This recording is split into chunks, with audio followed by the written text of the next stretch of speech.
5-6 महीने पहले अपने राष्ट्रीय अध्यक्ष अखिलेश यादव से मिल करके कह दिया था जी, कि इस बार मेरा स्वास्थ्य अच्छा नहीं है। जी। तो एक तरीके से उनको हमने जो है त्याग क्या आपने? ये बताया क्योंकि कि हर आदमी नहीं, ये देखा जाता है कितना किसके पास पैसा है और कितना महारथी है, कितना उसके बदमाश है। ये तमाम सारी चीज देख, कितनी गाड़ी।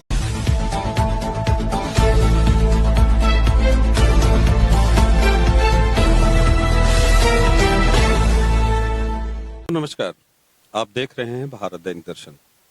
दोस्तों, बाराबंकी सीट इसमें चर्चा में है और चुनाव माहौल काफ़ी गर्म है। और मैं आपको एक चीज़ बताता चलूं कि मैं जिन शख्स के साथ बैठा हूं वो 4 बार सांसद और 3 बार विधायक।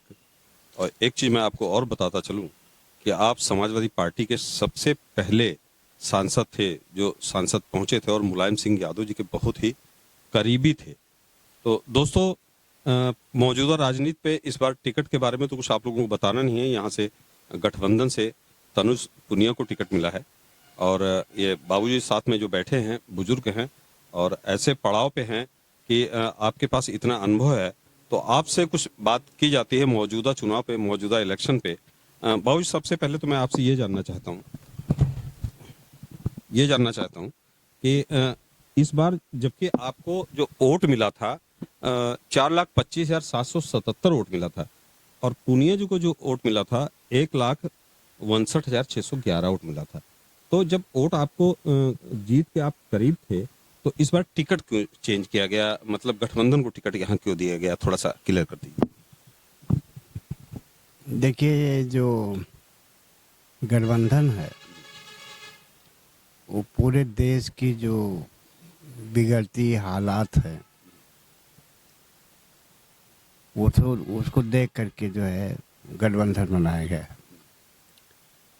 और जब इस तरीके की समस्या देश के सामने आ जाए तो तालमेल और गठबंधन बनाने में बहुत सी पार्टी को कुछ देना पड़ता है, कुछ खोना पड़ता है। अब ये तो दोनों हमारे राष्ट्रीय स्तर के नेता जाने, लेकिन जो आपने जिक्र किया कि हम 4 बार लोकसभा में रहे, चुनाव तो हम 6 लड़े, 2 चुनाव हारे भी और वोट भी हमारा ज़्यादा था। लेकिन इन दिनों जो है व्यक्तिगत तौर पर जो मेरी बात है, स्वास्थ्य अच्छा नहीं था। तो मैंने जो है करीब 5-6 महीने पहले अपने राष्ट्रीय अध्यक्ष अखिलेश यादव से मिल करके कह दिया था कि इस बार मेरा स्वास्थ्य अच्छा नहीं है। तो एक तरीके से उनको हमने जो है त्याग क्या आपने? ये बताया क्योंकि कि हर आदमी नहीं, ये चांस तो उनको हो गया कि फैसला चाहे जो कुछ करें, राम सागर रावत जी हमारे साथ हैं, सहमत हैं। तो मुझे ये जो फैसला किया और फैसला का जो रिजल्ट आया कि यहाँ से वो कांग्रेस का प्रत्याशी तनुज पुनिया लड़ेंगे, तो पहले ही दिन मैंने राष्ट्रीय अध्यक्ष के इस फैसले का सपोर्ट किया और अपने आवास पे जिला के जो प्रमुख नेता हैं बुला करके सबको ये कहा कि सारे लोग जो है तन मन धन से जो है लग करके जो गठबंधन का साथी है तनुज पुनिया को सपोर्ट करें, भारी मतों से चुनाव जिताएं। नहीं, सवाल इसलिए बनता है कि मैं लगातार देख रहा हूँ जितने भी नेता हैं सारे अपने बच्चों को, अपने परिवार को सबसे आगे कर रहे हैं। आपके बेटे 2 बार विधायक रह चुके हैं, तो आपका त्याग माने या फिर पार्टी की तरफ से कोई ऐसा आपके ऊपर प्रेशर? देखिए, ये तो सही है कि हमारे घर परिवार से और हम तो जो कुछ है सेवा करते रहे, लेकिन मेरा बेटा भी 2 बार जो है वो विधानसभा का सदस्य रह चुका है। उसके बाद जो मेरे यहाँ बहुएँ हैं और ब्लॉक प्रमुख रह चुकी, उर्मिला रह चुकी हैं, नीतू रह चुकी हैं। हमारी सबसे बड़ी बहू जो है 3 बार जिला पंचायत सदस्य रह चुकी है। तो ये समाज के लोग जो है वो सेवा का अवसर दिया कि भाई उस परिवार का होगा तो उसका व्यवहार अच्छा होगा।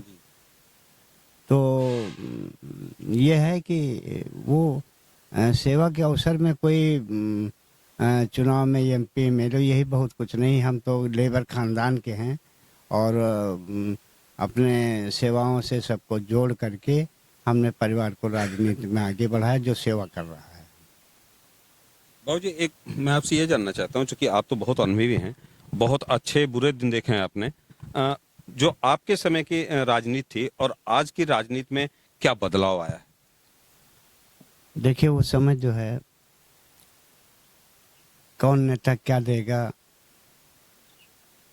हाँ, उसे क्या मिलना है, ये सब चीज़ें नहीं देखी जाती थी। और आदमी को जो है जीतने के बाद सम्मान मिलता था, और वो जो आदमी जीत जाता था वो लोगों को सम्मान देता था। कुल मिला करके यहीं तक थी। कोई किसी के साथ अन्याय हुआ, घटना हुई, दुर्घटना हुई, आग है, बाढ़ है, जो भी कुछ है बड़ी बड़ी समस्याओं में, तो इसमें देखा ये जाता था कि भाई ये मेरे एमपी का, प्रधान का आचरण क्या है, और वही चीज़ जो है देख करके लोग वो चीज़ उससे जोड़ देते थे कि भाई बहुत बड़े व्यवहार कुशल आदमी हैं, जैसे जाओ तैसे तुरंत सुनते हैं, और जिस लायक है वो मदद करते हैं। तो ये चीज़ें उस ज़माने में थी। आज क्या है वो समय जैसे प्रधानी का है तो कहीं एक आध कुआं आता था, लेकिन प्रधान हो जाने सम्मान होता था, जैसे नेताओं का था। और आजकल अरे चुनाव में भी बहुत सारी चीज़ें आ गई हैं। अब हम कहना नहीं चाहते कि जो है वो धन बल, बाहुबल, और उनके अत्ते खराब जो तरीके हैं मतदान के दिन दिखाई देते हैं कि क्या कहा जाए, बड़ा आपने एक चीज कहा कि मैं लेबर परिवार से, गरीब परिवार से हूँ। मेरा सवाल ये था कि जो प्रेजेंट की मौजूदा राजनीति है, क्या अब कोई गरीब परिवार से सांसद, विधायक या कोई बड़े पद पे पहुंच सकता है, जो मौजूदा राजनीति? वो है जो मैंने कहा कि पहले ये देखा जाता था कि भाई कैसा व्यवहार है, ठीक है, सेवा कर सकते कि नहीं सेवा कर सकते। अब ये देखा जाता है कितना किसके पास पैसा है, और कितना महारथी है, कितना उसके बदमाश है, ये तमाम सारी चीज़ देख, कितनी गाड़ी हैं, और ये सब चीज़ देखा जाता है। वो समय ये नहीं था, तो युग परिवर्तन हो गया है बहुत कुछ। और उसमें अब कोई कहिए कि गरीब आदमी इन सभाओं में बैठ जाए, जिला पंचायत में, विधानसभा में, लोकसभा में, तो ये चीज़ हट गई है इस देश से। मतलब जो राजनीति का व्यवसायीकरण हो गया है, तो जनता जो पब्लिक की परेशानी का कारण राजनीति के व्यवसायीकरण की वजह से। जी हाँ, तो ये चीज़ है। और इससे जो है बड़े कमेंट्स आते हैं। अच्छा, आप बुजुर्ग हैं, आप कैसा महसूस कर रहे हैं? आप बुजुर्ग हैं, चूंकि वो राजनीति अंदर से कहीं ना कहीं आपके दर्द तो होता ही है। जो जमीन, जो पेड़ लगाया जाता है और बाद में अगर मुरझाने लगता है तो दर्द तो होता है। उस समय था कि एक गरीब आदमी, मैंने तो कई ऐसे नेता देखे हैं कि कोई सोच भी नहीं सकता था जो विधायक बन गए। क्या प्रेजेंट में ऐसे लोग विधायक बन सकते हैं अब? दिक्कतें हैं। अब देखिए, हमारी जहाँ तक बात है, मैं पहले भी गांव में रहता था, और आज भी जो है आप हमारे निवास को देख करके ये आप नहीं कह सकते कि हम बाग में बैठे हैं या घर में बैठे हैं। आपके माइक में हमारा छप्पर आ रहा होगा, दूसरी तरफ से भी छप्पर, तीसरी तरफ से भी छप्पर आ रहा है। अब एक में हम बैठते हैं, दूसरे में खाना बनता है, तीसरे में मेरी गैया बांधी है।